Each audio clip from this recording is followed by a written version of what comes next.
1939 ಗೋವಾಲ್ಕರ್ ಅವರು ಒಂದು ಸ್ಟೇಟ್ಮೆಂಟ್ ಅನ್ನು ಕೊಡ್ತಾರೆ. ಏನಂತ ಕೊಡ್ತಾರೆ? ಯಾರನ್ನು ಕರೀತಾರೆ? BR ಅಂಬೇಡ್ಕರ್ ಅವ್ರನ್ನ ಕರೀತಾರೆ. 1939 ಪುಣೆ ಸ್ವಯಂ ಸೇವಕರ ಒಂದು ಪರೇಡ್ಗೆ ಡಾಕ್ಟರ್ BR ಅಂಬೇಡ್ಕರ್ ಅವ್ರು ಬರ್ತಾರೆ. ಅವರು ಒಂದು ಪುಸ್ತಕದಲ್ಲಿ ಬರ್ಕೊಂತಾರೆ, ಯಾವುದೇ ಜಾತಿ ಮತ ಧರ್ಮ ಕೇಳದೆ ಅದು ಸಂಘಟನೆಗೆ ಸೇರಿಸ್ಕೊಂಡಂಗಿದ್ದು ಅದು RSS ಅಂತ. ನೀವು ಅಂಬೇಡ್ಕರ್ ನಂಬೋದಾದ್ರೆ, ಅಂಬೇಡ್ಕರ್ ಪುಸ್ತಕ ಹೇಳೋದಾದ್ರೆ, ಪ್ರತಿ ಸಲ ನೀವು ಕಾನ್ಸ್ಟಿಟ್ಯೂಷನ್ ಬಗ್ಗೆ ಹೇಳೋದಾದ್ರೆ 1939 ಪೂನಾ ರೆಸೊಲ್ಯೂಷನ್ ಅನ್ನ ಅಂಬೇಡ್ಕರ್ ಅವ್ರು ಬರೆದಿರ್ತಕ್ಕಂಥ ಲೈನ್ಗಳನ್ನು ಓದಿ, ನಿಮ್ಗೆ ಗೊತ್ತಾಗುತ್ತೆ ಅಂಬೇಡ್ಕರ್ ಅವ್ರಿಗಿದ್ದ ಭಾವನೆ ಮತ್ತು ಅಂಬೇಡ್ಕರ್ ಇದ್ದ ಅನಿಸಿಕೆಗಳು, ಅವ್ರು ತಮ್ಮ ಅನಿಸಿಕೆಗಳನ್ನು ಬರ್ಕೊಂಡಿದ್ದಾರೆ.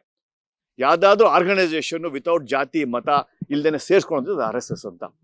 ಕೇವಲ ನೀವು ಸೋನಿಯಾ ಗಾಂಧಿಗೆ ರಾಹುಲ್ ಗಾಂಧಿಗೆ ಖುಷಿ ಪಡಿಸ್ಲಿಕ್ಕೆ ನೀವು RSS ಜಪ ಮಾಡಿದ್ರೆ ನಿಮ್ಮನ್ನ ಎಲ್ಲಿ ಸೇರಿಸ್ಬೇಕು ಅಲ್ಲಿ ಸೇರಿಸ್ತಾರೆ. ನಮ್ಮ ಜೀನಿ ಸ್ಲಿಮ್ ನ ಯೂಸ್ ಮಾಡಿ 8 ತಿಂಗಳಲ್ಲಿ 55 kg ಸಣ್ಣ ಆಗಿದ್ದಾರೆ. ಜೀನಿ ಸ್ಲಿಮ್ ತಗೊಂಡು ಈಗ ಫಿಟ್ ಆಗಿದ್ದೀನಿ ಅಂತ ಔಟ್ ಸೈಡ್ ತಿನ್ನೋದ್ ಬದಲು ಇದನ್ನ ತಗೊಂಡ್ರೆ ನಾವು ಸಣ್ಣ ಆಗ್ಬೇಕಂತ ಜಿಮ್ಮಿಗೆಲ್ಲ ಹೋಗ್ತೀವಿ, ರಿಸ್ಕ್ ತಗೋತೀವಿ. ಎನರ್ಜಿ ಡ್ರಿಂಕ್ ಆಗಿ ನಾವು ಜೀನಿ ಸ್ಲಿಮ್ ತಗೊಂಡ್ರೆ ಒಳ್ಳೆ ರಿಸಲ್ಟ್ ಬರುತ್ತೆ.